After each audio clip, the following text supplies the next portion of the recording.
Achtung, Fenster!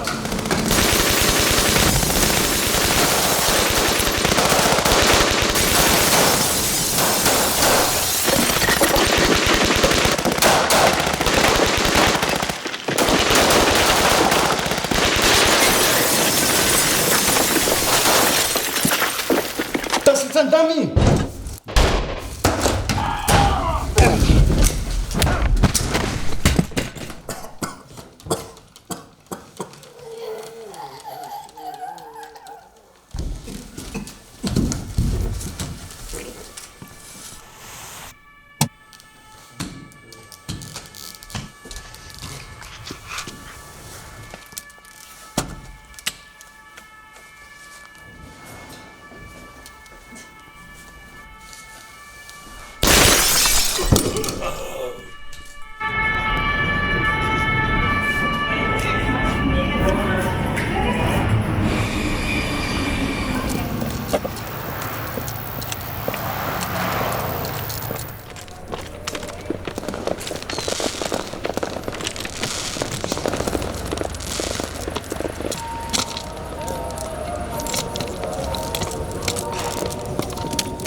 Schwammgut, sagt er amix.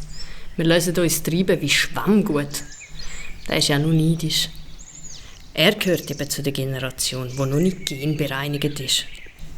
Alle sagen meinem Vater James, dabei heisst er nur Jakob. Wenn ich als Kind amix nicht einschlafen konnte, hat er mir Geschichten erzählt. Das macht er heute noch. Ja? Was machen Sie? Ja, am Fischen. Fischen? Ja, ich habe Sabbatical. Sie werden in dem Moment abgeholt. Der Wagen steht schon parat. Unterbrechen Sie Ihr Sabbatical und kommen hier hin. Unverzüglich. Das ist jetzt aber gerade ein bisschen sehr ungünstig. Wir erwarten Sie in 20 Minuten. Lassen Sie den See in Ruhe und steigen Sie ein.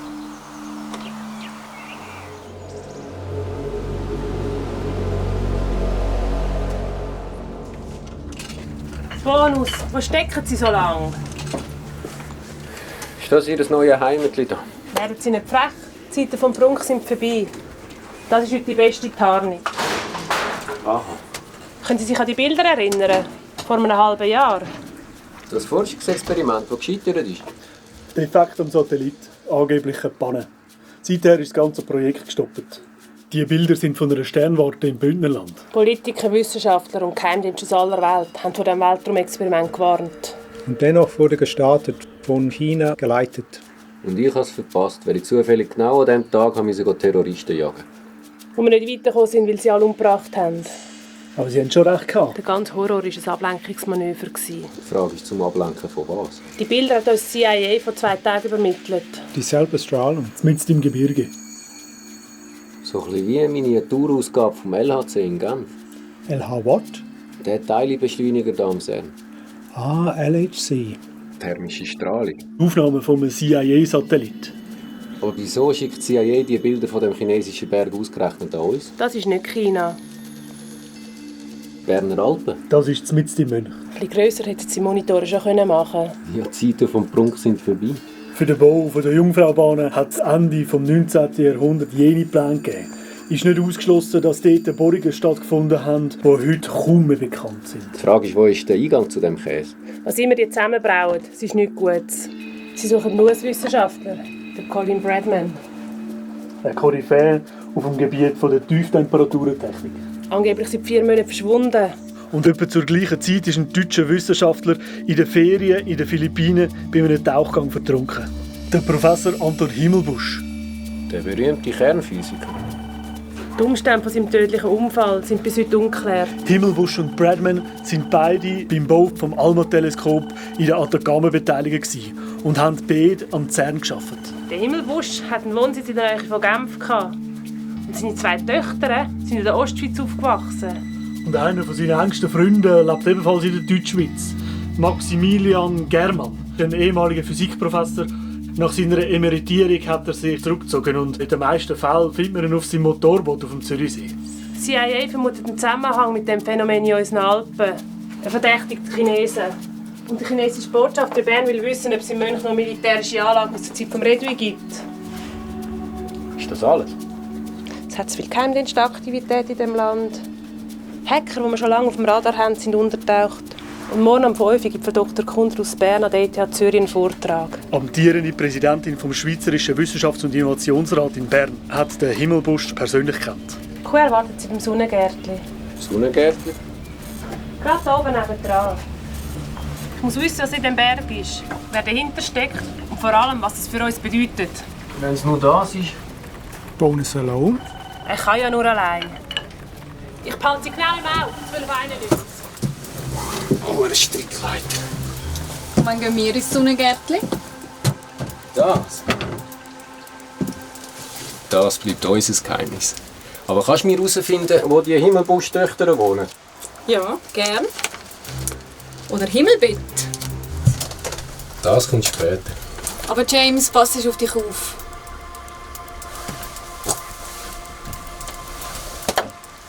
Du auch.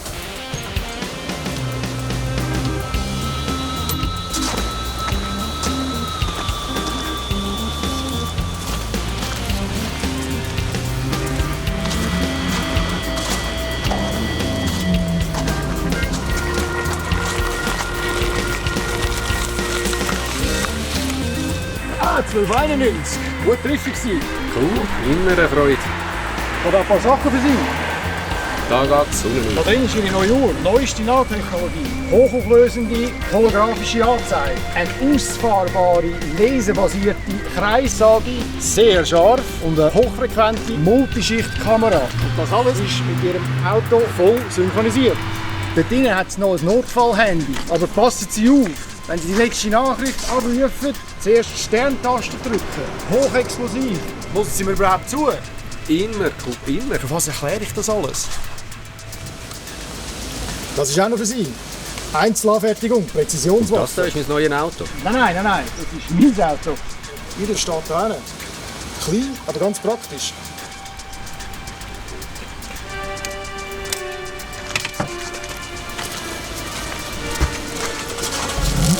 Alles nur selber machen.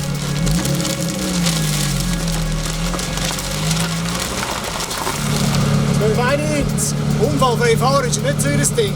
Aber bringen Sie wenigstens die Tour ganz zurück.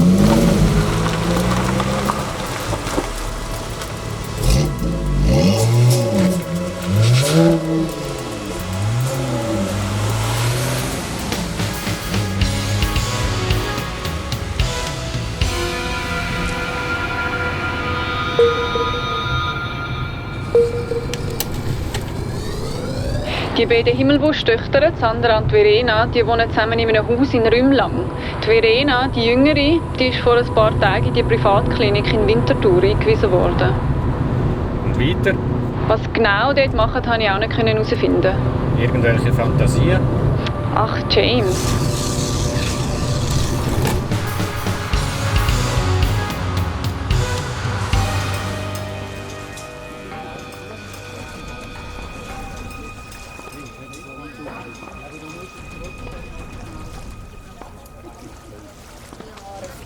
Gell zusammen? Brauch schnell euer Bötchen, ich muss eine Kreuzfahrt machen. Okay, aber nur wenn wir mitkommen. Ja, jetzt nicht, nachher vielleicht. Hey! Hey! Was ist da los? Hey! Bitte! Hey, hallo? So, du? Hey, nein! So. Hallo! Ich bin! Hey, hör auf, hör auf!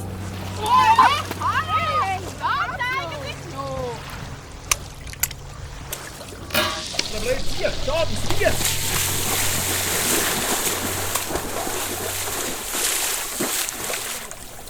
Einfach euch hoch!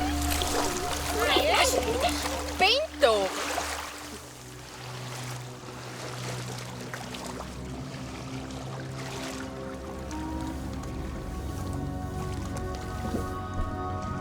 Hallo?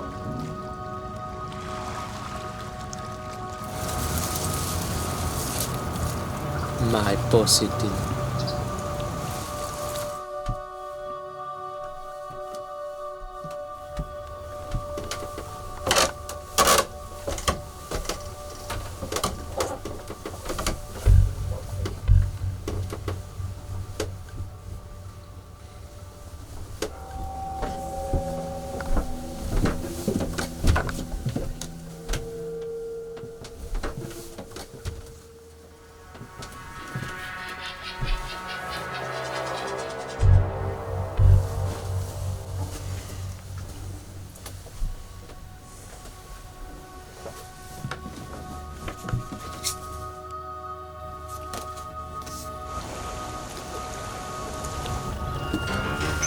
Signal.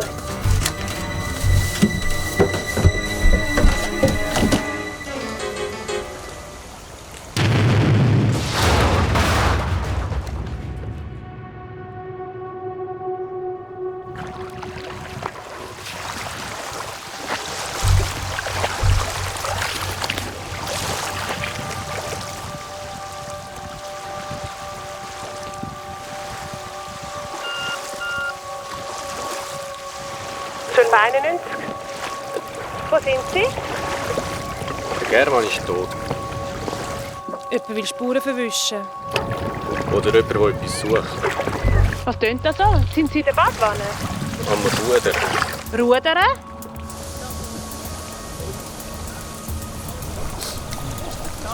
Hey, bist du das dort draussen? Nein. Aber danke fürs Bötchen.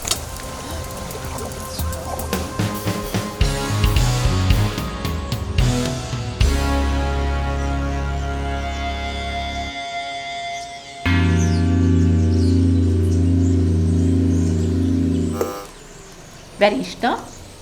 Mein Name ist Hugo Tobler, ich bin von der Krankenversicherung. Und wir brauchen dringend noch eine Unterschrift von der Frau Himmelbusch. Moment bitte. Ich habe keine Anmeldung von Ihnen. Sie müssen sich über die Direktion anmelden, bitte. Das ist jetzt dumm. Aber könnte ich Ihnen echt unsere Unterlagen abgeben? Dann kann sie die Frau Himmelbusch schon mal anschauen.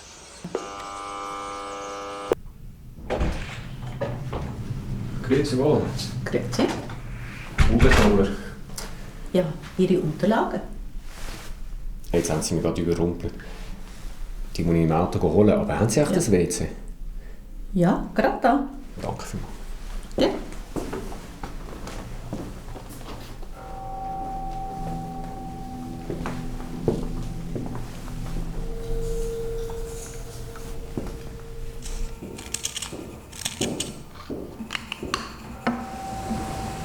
Frau Himmelbusch? Ja. Wer sind Sie? Was machen Sie da? Mein Name ist Bonus. Ich bin von der Behörde. Sie sind Schwester. Sind Sie von der Kesp? Nein, es geht um Ihren Vater. Mein Vater? Sind Sie von der Steuerbehörde? Sie wissen, dass Ihr Vater auf einem Gebiet tätig war, das international von grösstem Interesse ist. Und der Tauchunfall ist bis heute noch nicht wirklich aufgeklärt worden. Ja, dann sind Sie von der Polizei, oder? Ich habe den Auftrag herauszufinden, was mit Ihrem Vater wirklich passiert ist. Sagt Ihnen der Name Maximilian German etwas? Was ist mit dem Max? Professor Germann ist tot. Tot? Was machen Sie da? Ohne Anmeldung kommt da niemand rein. Ja, ich kann sowieso gerade gehen. Könnten Sie mich noch schnell zu meinem Auto begleiten? Dann kann ich Ihnen die Unterlagen gerade geben.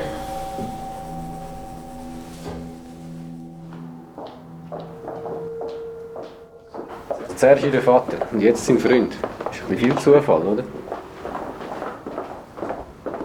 Was ist denn nach dem Tod von Ihrem Vater mit seinen wissenschaftlichen Aufzeichnungen passiert? Also jetzt hören Sie. Es ist gut möglich, dass Berechnungen von Ihrem Vater in falsche Hände geraten sind. Und der Tod von dem Professor Germann, der bestätigt den Verdacht. Mein Vater war ein erfahrener und äußerst vorsichtiger Taucher.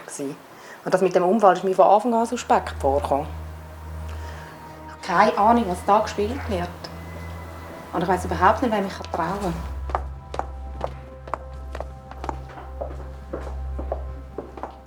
Und Ihre Schwester? Warum ist sie da?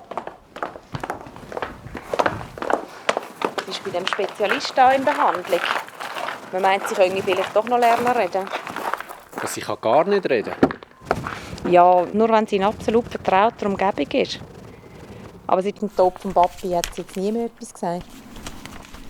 Wie sind Sie dann auf die Klinik gekommen?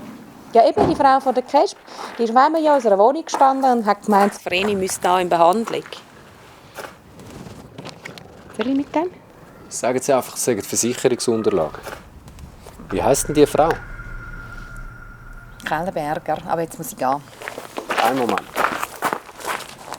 Sie glauben ja auch nicht an den Tauchunfall. Ich kann Ihnen helfen. Wenn Sie mir helfen. Jederzeit.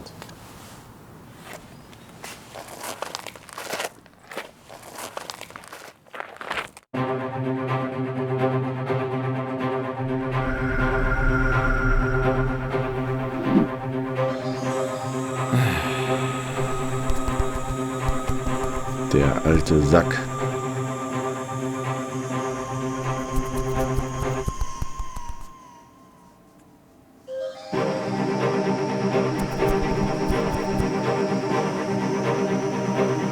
Schweizerischer Nachrichtendienst. Lächerlich.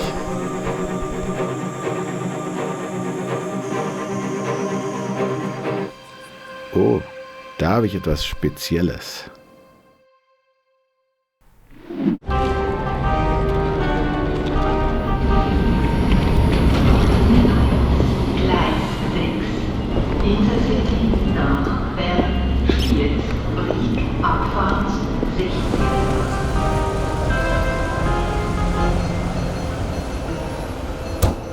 Ich habe vor allem seine Frau gekannt. Sie war Schweizerin. Sie? Ja, sie ist vor ein paar Jahren gestorben. Leukämie. Seither hatte ich nur noch selten mit dem Anton Kontakt gehabt. Soviel ich weiss, hat er Herzprobleme gehabt. Und Ihre Töchter? Die Kleine, die hat irgendeine Störung. Die kann nicht reden. Oder nur ganz selten. Schon seit Kindheit. Sandra, die Grösser, kümmert sich schon seit Jahren um ihre kleine Schwester. Ich glaube, sie leben dort zusammen. Ich habe sie aber nur 2-3 Mal gesehen, als sie noch klein waren. Mit was hat sich dann der Professor Himmelbusch noch beschäftigt, kurz vor seinem Tod? Puh, der hat so viel gemacht. Uns interessiert vor allem das Projekt im Zusammenhang mit dem Satellit. Ich bin noch nie vom Geheimdienst verhört worden. Das ist ja auch kein Verhör. Ich bitte Sie nur um Ihre Hilfe.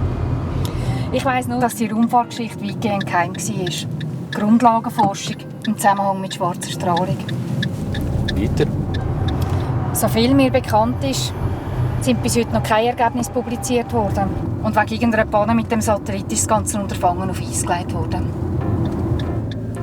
Da vorne können Sie mich rauslassen. Können Sie mir sagen, was mit den Aufzeichnungen passiert ist nach seinem Tod? Keine Ahnung. Da müssen Sie seine Töchter oder seinen Anwalt fragen. Anwalt, haben Sie einen Namen von dem? Bloschar. Monsieur Bloschar. Der betreut mehrere Mitarbeiter vom CERN. Haben Sie eine Adresse? Jedenfalls nicht in Genf. Ich glaube irgendwo im Jura. Ja, viel Erfolg bei Ihrem Vortrag. Danke. Ich hoffe, dass Ihre Zuhörer ein bisschen mehr erfahren als ich.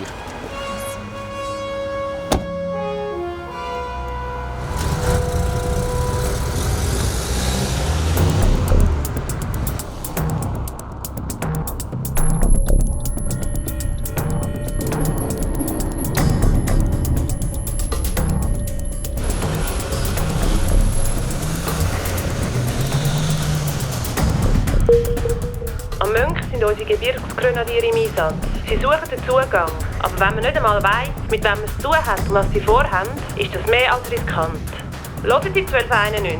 Die Informationen von den Geheimdiensten überschlagen sich und sind schon fast so widersprüchlich wie die politischen. Ich brauche konkrete Anhaltspunkte. Hören Sie mich? Was machen Sie eigentlich?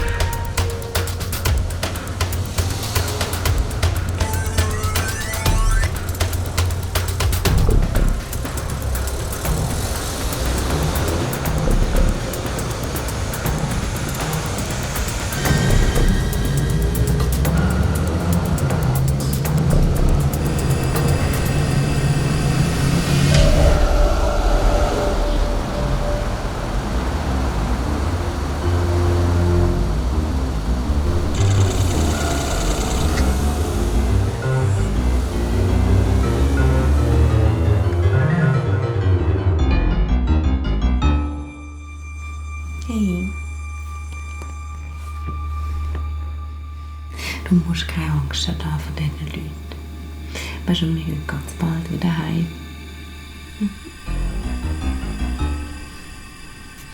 Die Mitte, die musst du auch nicht nehmen.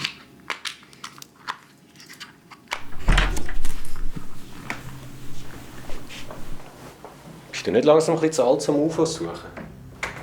Ich suche sie nicht. Ich untersuche sie.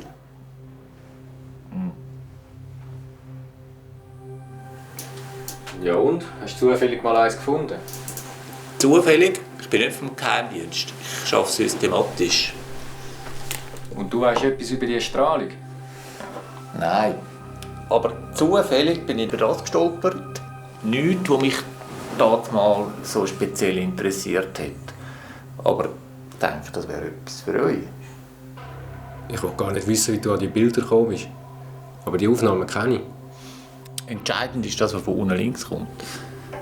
Was? Ich sehe nichts. Hat ihr ein UFO gesehen? Zuerst verschwindet Strahlung. Ja, man geht davon aus, dass die kurz vor der Katastrophe ausgesetzt haben. Und jetzt der Schatten über dem Sonnensegel. Der wird als Artefakt erklärt. Irgendeine Bildstörung. Ja, aber wenn man die Strahlung extrahiert und die ganze Geschichte über eine passende Software laufen lässt, dann rechnet er das da.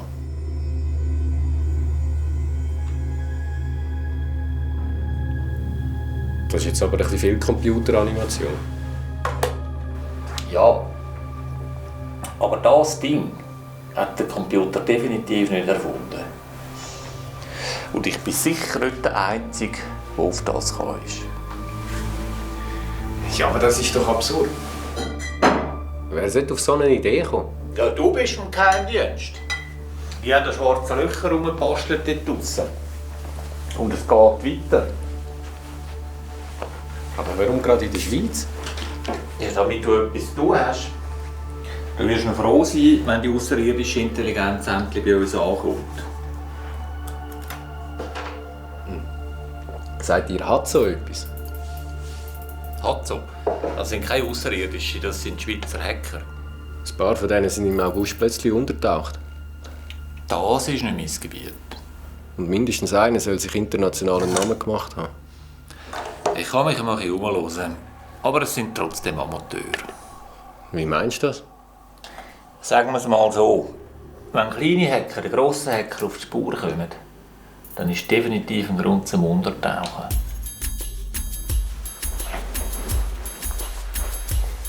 Übrigens, das Verfahren gegen dich ist dann zufällig eingestellt worden.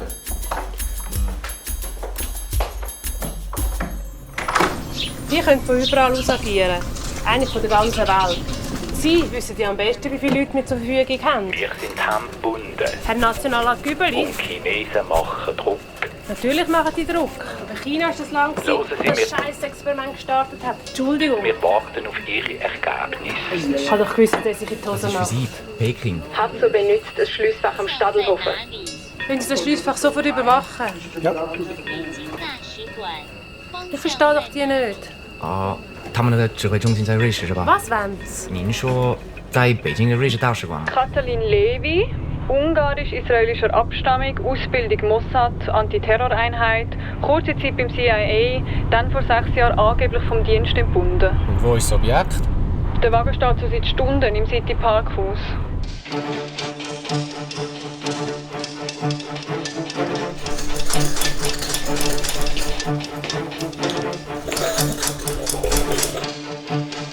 Was ist das für ein idiotischer Lärm? Ärger.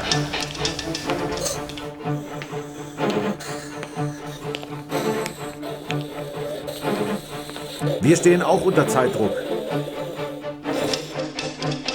Aber wir können uns keine Fehler erlauben.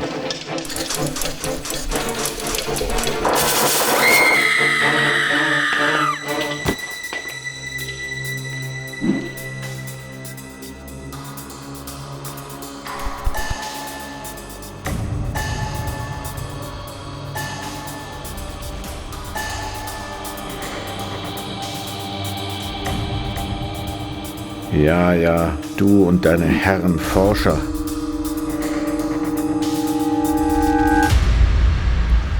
Es gibt ein Leck bei dem CIA. Laut dem chinesischen Geheimdienst vermutet der CIA das ganze Kommando in dem Grub St. Gallen. Genau dort, wo der Himmelbusch mit seiner Familie früher gelebt hat. Und was wissen wir darüber? Das Haus ist nach dem Tod von seiner Frau abgebrochen worden. Wir wissen also nicht wo. Aber unsere Ostleute haben erfahren, dass heute in diesem Hirschen dort Chinesen auftaucht sind. Im Hirschen, in Grube Appenzell Ausserrhoden. Das ist sicher. Wie meinen Sie das? Wollt Ihnen ja jetzt näher treten. Aber CIA oder Chinesen oder beide, die schlampen oder die wollen uns verarschen. Weil die Familie Himmelbusch, die hat nicht in Grube Appenzell Ausserrhoden, sondern in Grube St. Gallen gewohnt. Wo ist denn das? Geht nebendran. Und da gibt es übrigens auch einen Hirsch. Woher wissen Sie das schon wieder? Kuh. Wie bitte? Unsere Kuh. Es kann doch kein Zufall sein, dass genau in diesem Kaffee jetzt Chinesen auftaucht sind. Vielleicht bringt uns das endlich weiter. Ja, vielleicht.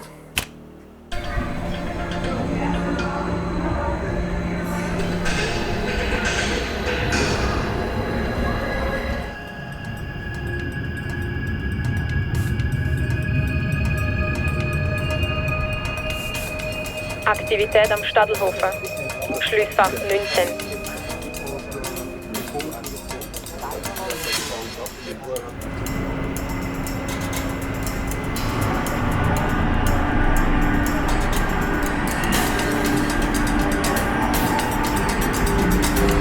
Ich bin dran. Wo ist 1291? Unterwegs ist Appenzell.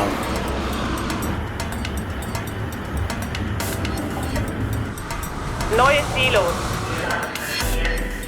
S3 Richtung Wetzikon.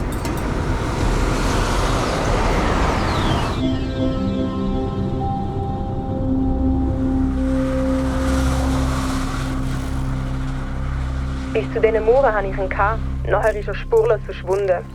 Nichts mehr zu machen. Hat er gemerkt, dass er verfolgt wird? Bin ich eine Anfängerin? Zum 100. Mal! Ich bin verfolgt worden. Und als ich da hochgerannt bin, ist mir das Teil irgendwie aus der Tasche rausgefallen. Aha. Und welches ist denn das bitte? Keine Ahnung, noch nie gesehen. Aufhalten, bis wir die Identität haben.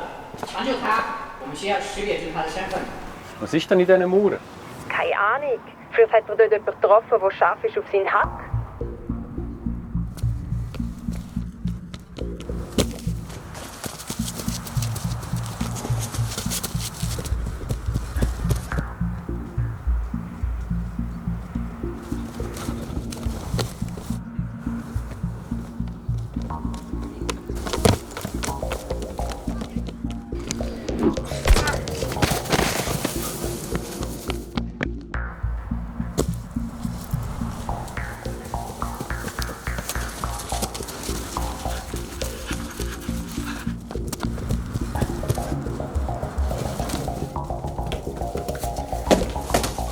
Also schau, der Ereignishorizont, der ist dort, wo es bei einem schwarzen Loch spannend wird.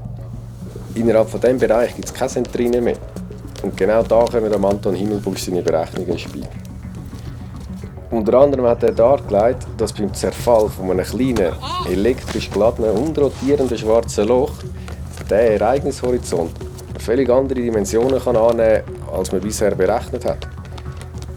Und das hat er in seinem Experiment anweisen. Kommst du raus? Where is the young guy? Haben Sie das verloren da? Sofort abschütteln! Schweigheit haben.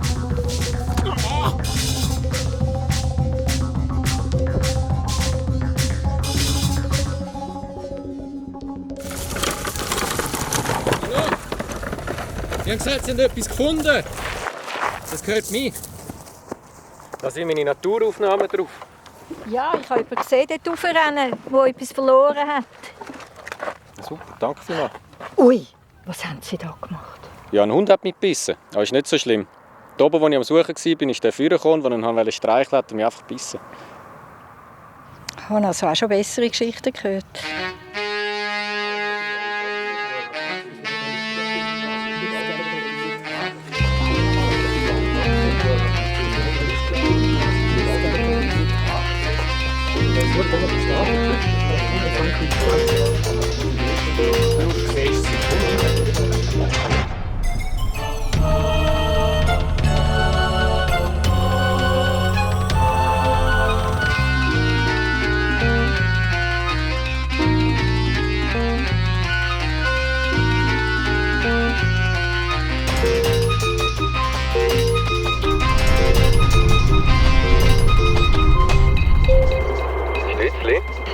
Kannst du mir mal das geben?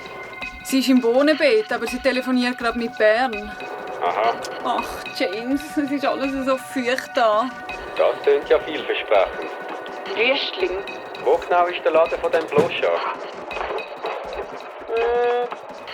Jim, wie heisst das Kaff, wo der Anwalt her ist?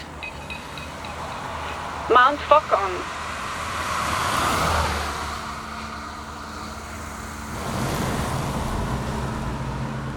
Ich kann Ihnen leider auch nur bestätigen, was in dem amtlichen Dokument steht. Ein tragischer Tauchunfall in seinen Ferien auf den Philippinischen Inseln. Und wo sind seine wissenschaftlichen Aufzeichnungen nach seinem Tod angekommen? Ja, das haben schon andere wissen. Aber wie gesagt, ich kann Ihnen dazu wirklich keine Auskunft geben. Und Sie können mir natürlich auch nicht sagen, wer die anderen sind. Nein, tut mir leid. Kennen Sie diese Schrift?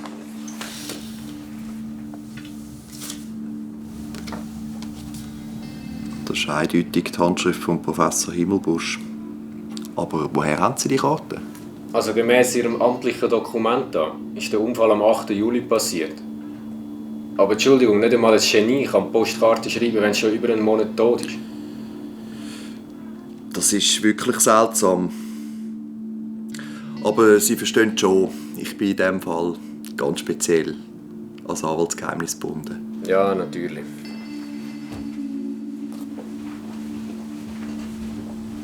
Sie erlauben. Sie rufen jetzt am Bundeshaus an. Bundeshaus? Was soll ich mit denen? Verlangen Sie einfach die höchste Stelle. Ihr Anruf wird zu erwarten.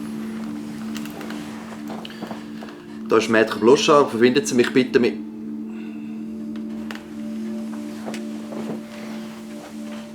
Ja, Maître Bloschard. Wie ist nochmal Ihr Name? Bonus. James Bonus. Bonus. Ja. Aha, ich verstehe. Nein, das ist kein Problem. Das ist bien sûr, oui. Au revoir, madame.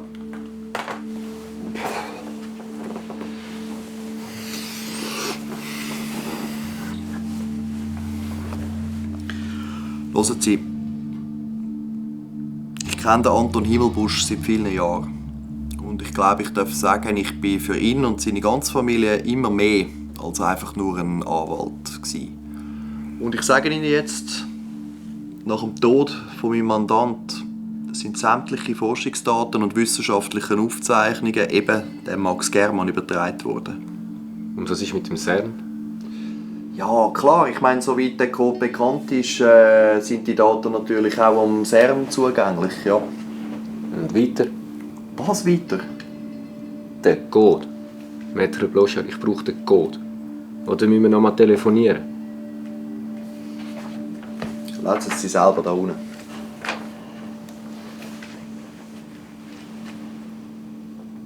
Wer weiß das noch alles? Ausser Ihnen und mir nur noch die beiden Töchter und der Max Germann.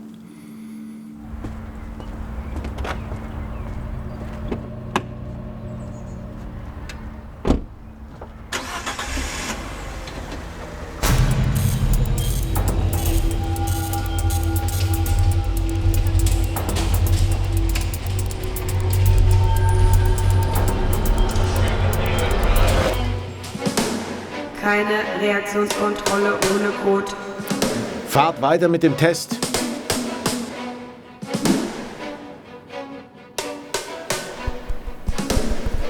Diese korrupten Wichtigtour.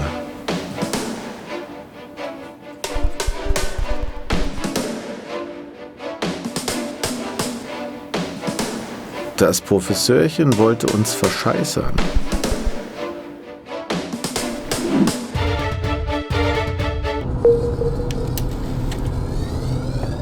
Auf dem HAZOP-Pad sind lauter Informationen und Angaben zu dem Weltraumexperiment. Aber nichts im Zusammenhang mit dem Ding im Berg rein. Wir geben den Chinesen das Material und dafür lassen sie das arme Hackerschwein wieder raus. Und weiter? Von China ist übrigens eine offizielle Entschuldigung eingegangen. Man hätte sie zuerst für einen russischen Spion gehalten. Und darum sagen sie nicht so kooperativ gewesen. Aber warum haben sie mir nicht gesagt, dass sie mit dieser China-Agentin verhandelt haben? Was ab? Das war nicht der Rede wert.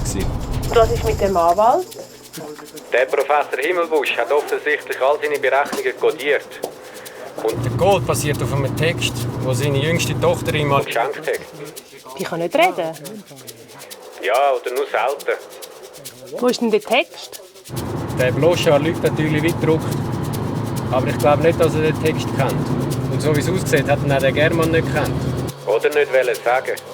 Sie wollen die Verena in der Klinik zum Reden bringen. Es ist höchste Zeit, dass sie das Mädchen dort rausholen und an einen sicheren Ort bringen. Wir sind unterwegs. Wo sind Sie? Kurz vor Zürich. Ihr Objekt fährt durch den Zürichberg. Können Sie dranbleiben? Jetzt ist nicht nur das CERN, sondern auch das Forschungszentrum in Atacama hermetisch abgeriegelt. Und wenn wir auf dem Holzweg sind? So wie es aussieht, haben sie ja mit dem Himmelbusch voll ins Schwarze getroffen. Schauen Sie sich das an.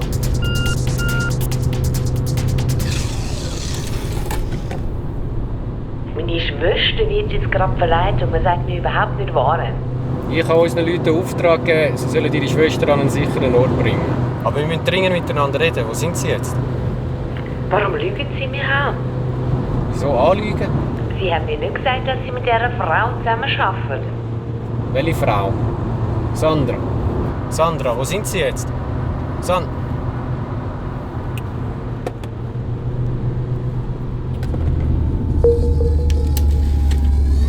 Und Bonus? Madame? Sie müssen Führerschein machen. Die Strahlung im Berg hat zugenommen.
Was machten Sie da? Wo ist Verena? Ja, Ihre Leute haben sie hergebracht. Das sind nicht meine Leute. Aha. Sondern? Da, verstecken, schnell.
Mit seinen Thesen war er natürlich nicht allein. Vor allem amerikanische Physiker haben ähnliche Berechnungen angestellt und Traumen experimentiert. Heute geht man davon aus, dass er mit seinen Berechnungen ziemlich weit voraus war. Konkurrenzdenken haben die einen gesagt, andere reden von Verantwortung und weiser Voraussicht. Weil der Himmelbusch, der hat die konkreten Zahlen für seine Experimente nie ganz preisgegeben. Von den Amis ist er auf jeden Fall nicht wirklich unterstützt worden.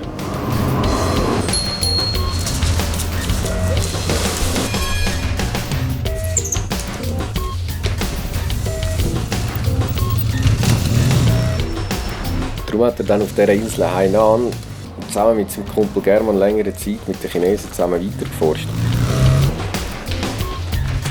Aber auch das ist schwierig geworden, weil er dort mit den Versuchsanordnungen der Chinesen nie wirklich einverstanden war. Nimm es bitte ab.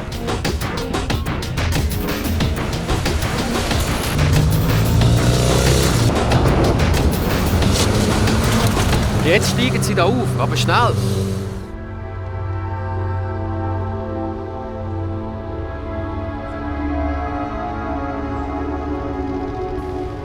Wieso haben Sie eigentlich gewusst, dass ich am Helvetia-Platz aussteige? Instinkt. Das Auto haben Sie auch keins, oder was? Wegen Ihnen habe ich nicht mal mehr ein Fischerboot. Die Strahlung im Berg nimmt immer noch zu. Und wir sitzen mitten im politischen Hickhack. Röstigraben. Die Amerikaner sind überzeugt, dass der Colin Bradman von den Chinesen entführt worden ist. Wir brauchen unbedingt den Code. Mit dem Code lässt sich die Höhlenmaschine vielleicht stoppen. Warum küchen Sie so? Der Motor ist ausgestiegen. Wo ist Sandra Himmelbusch? Ich kann jetzt nicht reden, es geht bergauf.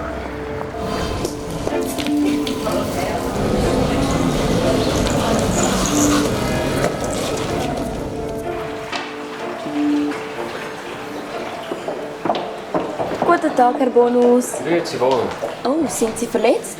Nicht so schlimm, geht schon. Soll ich Ihnen einen Arzt rufen? Nein, ich bin ein Arzt. Aber ich habe jetzt meine Karte gar nicht dabei. Ah, das ist kein Problem, ich mache Ihnen neu.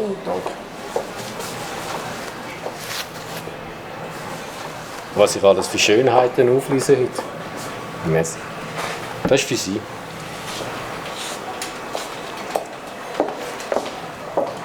Wir sind ein bisschen angespannt heute.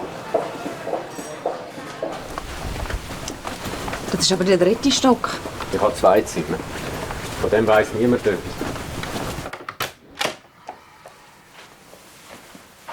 Das hier ist der sicherste Ort für Sie im Moment.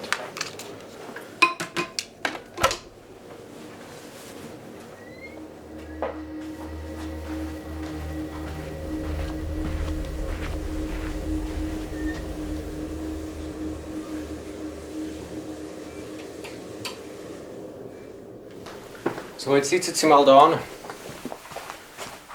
Sie haben jetzt aber nicht das Gefühl, nur weil Sie mich auf Ihrem Velöli rumgekarrt haben, steige ich mit Ihnen da in die Kiste. Nein, auf die Idee wäre ich jetzt nicht gekommen. Und das hier ist ein Wanze. Ein Glücksbringer von meiner Mutter. Wo haben Sie meine Schwester hergebracht? Wir haben Ihre Schwester nicht.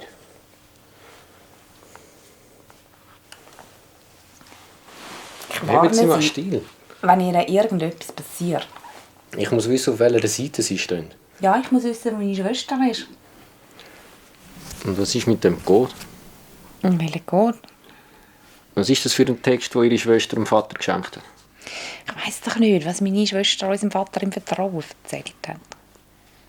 Und sowieso, ich habe bis jetzt noch nie mit irgendjemandem über die Arbeit von meinem Vater geredet. Aber ich habe wirklich Angst, dass meiner Schwester etwas passiert.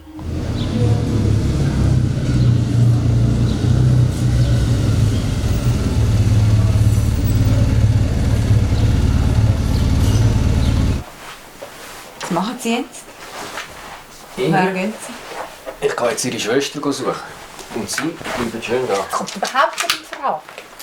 Doch, sehen Sie, Sie müssen Ihre Schultern schonen und verhalten sich einfach ruhig. Ich komme gerade wieder, okay?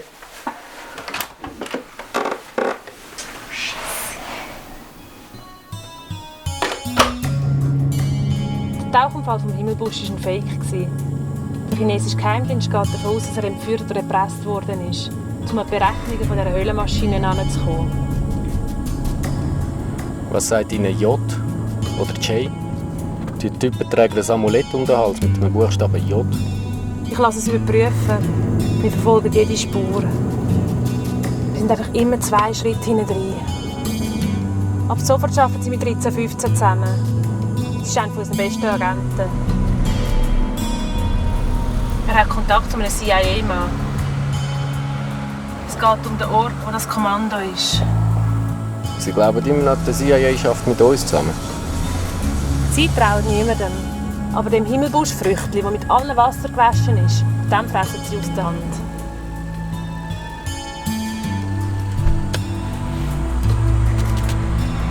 Wer sagt denn, dass ich ihr traue?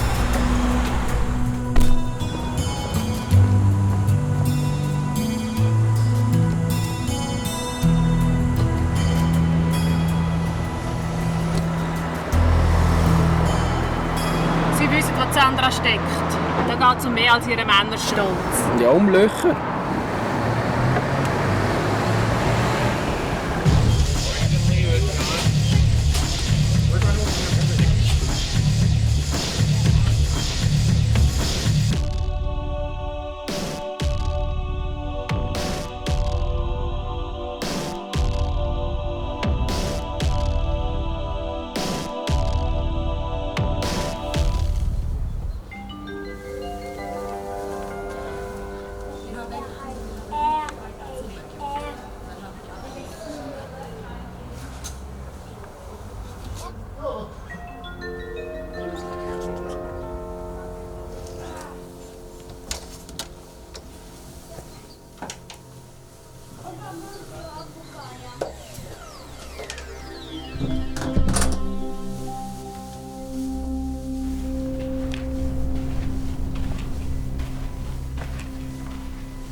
Yep. Es gibt natürlich einen ganz schlechten Hinweis. Aber der bekannteste Name mit J ist Jaran. Sagt Ihnen das etwas? Die Organisation um den russischen Oligarch Sergei Jaransky. Die Jaransky hat viele Wissenschaftler aus der ganzen Welt um sich vereint. Er hat sie auch gezahlt. Die haben keine wirtschaftlichen Interessen gehabt. Eine pazifistische Organisation. Die die russische Regierung zerschlagen hat. Ja, zuerst von der Regierung unterstützt und dann plötzlich verboten. Vor 4 Jahren ist Jaransky umgekommen. Das Ganze ist eine undurchsichtige Geschichte. Eben. Hören Sie 1291 stehen unter Erklärungsdruck. Wenn das Militär eingeschaltet wird, bevor wir wissen, wer und wo die sind, dann bricht Panik pur aus. Wo sind Sie? Sind Sie auf der Gasse? Unsere Töchter haben offensichtlich Besuch bekommen. Und da klimpert eine Gitarre.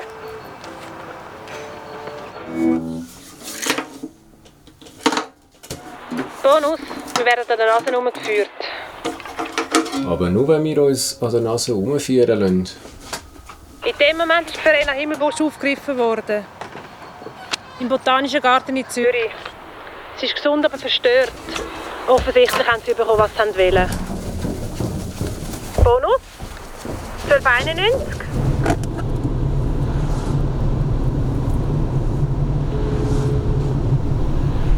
Hallo, dieser Anschluss ist zu...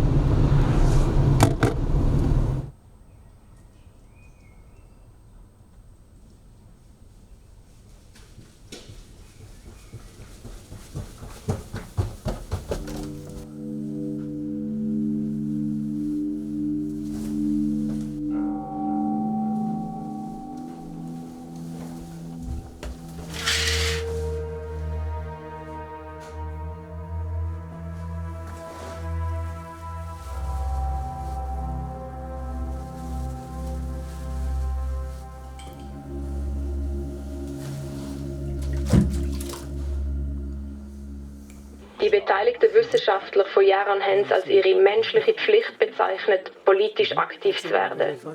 Kurz darauf ist ihre Verbindung von der russischen Regierung als staatsfeindlich erklärt worden. Militäreinheiten haben den Hauptsitz in Wolgograd gewaltsam aufgelöst. Laut westlichen Angaben ist der Sergei Jaransky dabei umgekommen. Im Verlauf der letzten 4 Jahre hat sich Jaran aber im Untergrund neu formiert. Und der DGSE schreibt von einem erwiesenen Zusammenhang mit dem jüngsten Sabotageakt, wo die Schweiz zentral betroffen ist.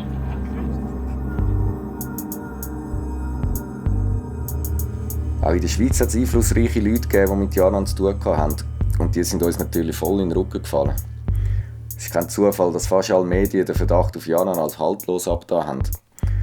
Und in der Politik sind natürlich die am lautesten, die gesagt haben, wir als neutrales und unabhängiges Land mischen uns sicher nicht in irgendwelche ausländischen Machenschaften ein. Wir sollen uns gescheiter an klare Fakten halten. Nimmst jetzt die Füße ab dem Tisch?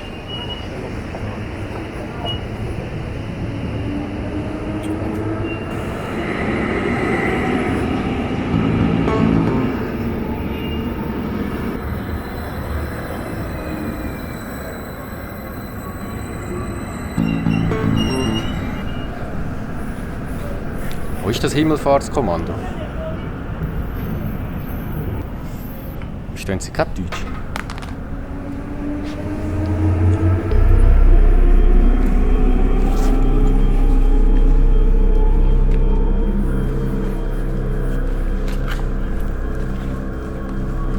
Schön durchheben.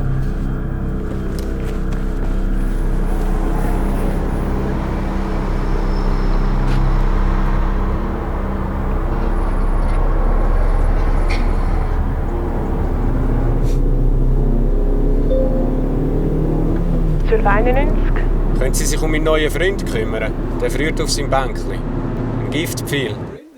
Schickt Sie sofort das Rettungsteam hin. Ja. Das ist keine gute Nachricht. Ja, haben Sie eine bessere? Wir sind an ein CIA-Dokument zu dieser Jaran-Geschichte herangekommen. Zusammenhänge sind unklar, aber dort taucht der Name Himmelbusch auf. Wo ist eigentlich das Geld von dem Jaranski? In der Familie geblieben. 2 Söhne, eine Tochter, aber auch diese Spuren verlaufen sich im Sand.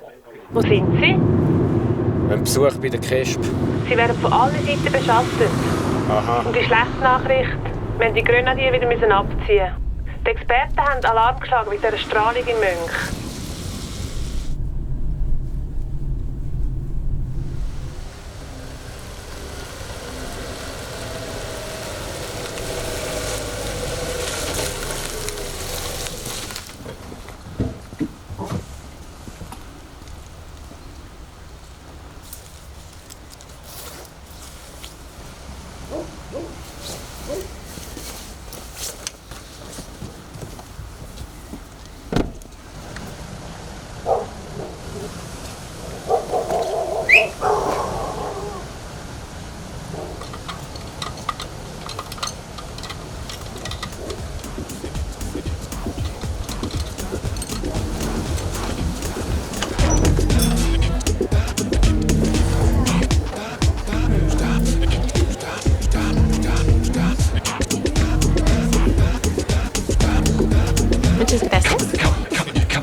Geheimagent vom Schweizerischen Geheimdienst.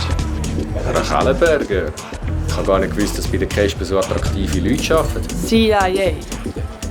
Wo sie vor 6 Jahren entlassen worden sind. Ist das die Version von Ihrem Geheimdienst? Ich heiße übrigens Katie. Sie dürfen mir auch Cat sagen. Sie können mir James sagen. Wo ist Sandra? Oh, ist das eine Dame vom Haus? Ich habe mir schon immer so einen kleinen Bonus gewünscht. Wenn uns das näher bringt. Wenn Sie vom Geheimdienst sind, dann können Sie mir sicher sagen, wo die Schweizer Hacker sind, die das Satellitenprojekt gehackt haben. Wir suchen die. Wenn Sie vom CIA sind, wissen Sie sicher auch, dass das harmlose Amateure sind. Ich habe das Gefühl, da in der Schweiz sind alles ein bisschen harmlose Amateure.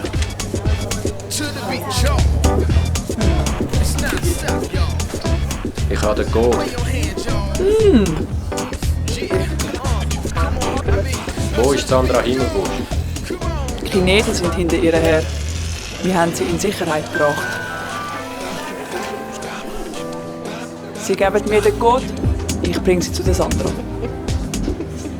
Zuerst Sandra, dann Code.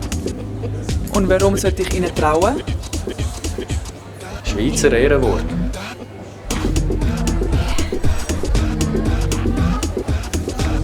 Entspannen Sie sich, ich bin gerade wieder da. Aber sicher. Gracias de nuevo.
Was ist das für eine Sauerei in Ihrem Hotel?